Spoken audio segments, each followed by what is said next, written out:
Удивительное сочетание ловкости, гибкости и агрессивного нрава сделало этих зверьков одними из самых эффективных наземных охотников. Обладая развитыми органами чувств, они способны выследить осторожных и скрытных подземных обитателей. А их знаменитое бесстрашие не дает покоя даже крупным животным и вводит в замешательство превосходящих в размерах хищников.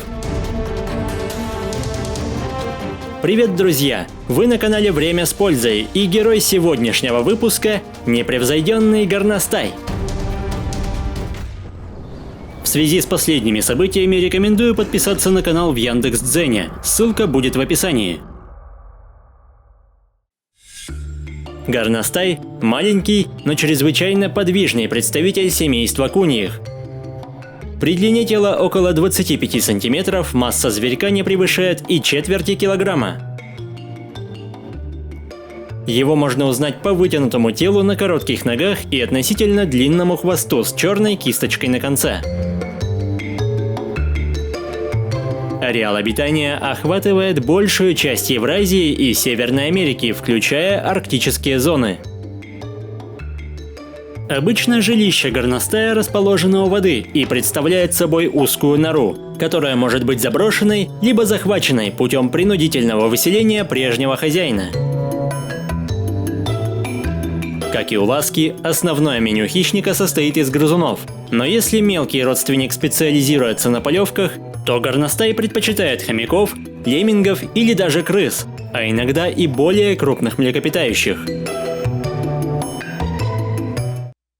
В большинстве мест обитания горностая значительную часть года господствует холодная зима, и чтобы не стать легкой добычей, хищник облачается в белоснежный наряд.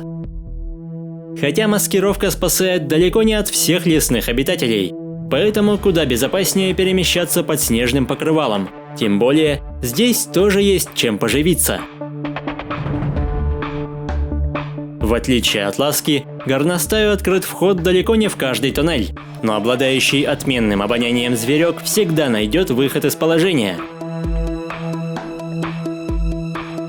Кстати, подземная охота более свойственна самкам, которые не оставляют без внимания ни одно укромное место. Самцы же, обладая ощутимо большими размерами, предпочитают охотиться на поверхности, часто выбирая добычу намного крупнее себя.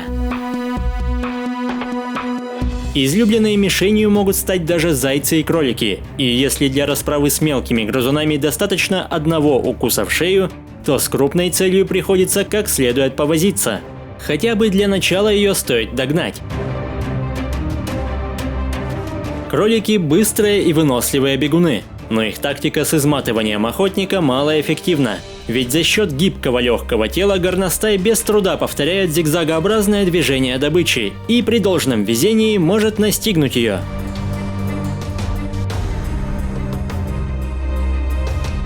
На этом погоня не заканчивается, ведь кролик направляет все свои силы, чтобы сбросить нападающего.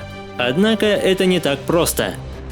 Мертвая хватка и многочисленные атаки в шею истощают жертву. Но клыки горностая слишком короткие, чтобы быстро завершить начатое, поэтому нередко причиной смерти становится шок. Остается еще одна важная миссия – перенести трофей в безопасное место, что требует невероятных усилий и без того утомленного от погони охотника.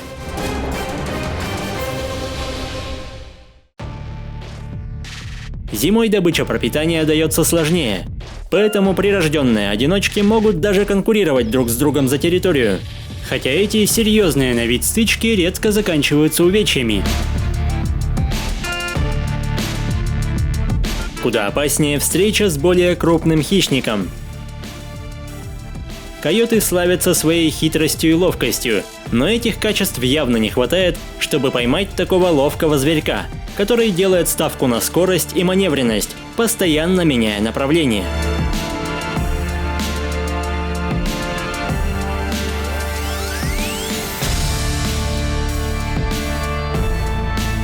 И даже загнанный в угол, он вовсе не собирается сдаваться и проводит ловкие контратаки из укрытия. Хороший отвлекающий маневр, чтобы ввести противника в ступор и добраться до более надежного убежища.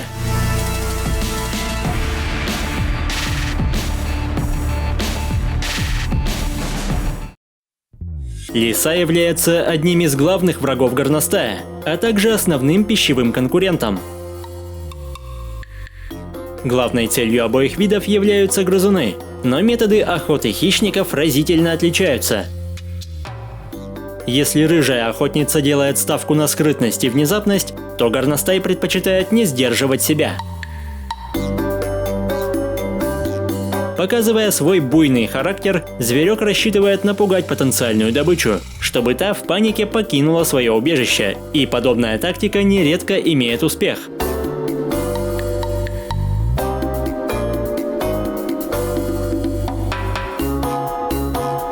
Хотя внезапная атака из засады тоже приносит свои плоды.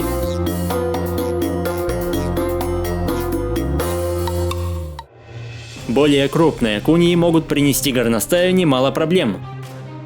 Особенно весной, когда окраска меха не всегда поспевает за изменившимся окружением. В этой ситуации зверек может привлечь внимание норки, которая обладает не меньшей подвижностью и отменным аппетитом. Фокус с исчезновением не срабатывает, поэтому зверьку приходится экстренно спасаться бегством и искать более надежное укрытие. Получается, что жизнь горностая не менее беспокойна, чем жизнь его добычи.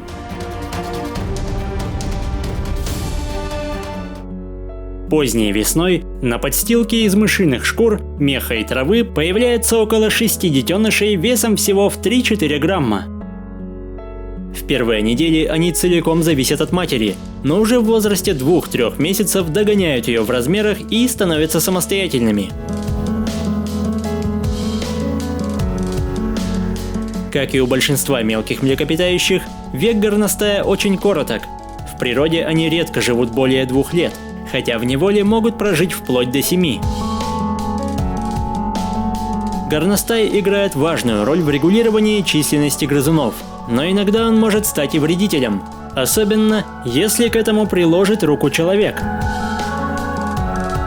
Например, зверьки, завезенные в Новую Зеландию, не только справились с миссией по контролю популяции кроликов, но и перевыполнили план, поставив под угрозу исчезновения редкие виды птиц, которые совсем не приспособлены к защите от таких хищников. В результате неконтролируемого истребления ради ценного меха, а также уничтожения среды обитания, в настоящее время популяция горностаев во многих регионах заметно пошатнулась. Но за счет широкого распространения, пока у этих невероятно ловких и смелых хищников еще есть шансы на успешное будущее. Если выпуск вам понравился, поддержите его лайком, комментируйте, подписывайтесь и проводите время с пользой. До скорого!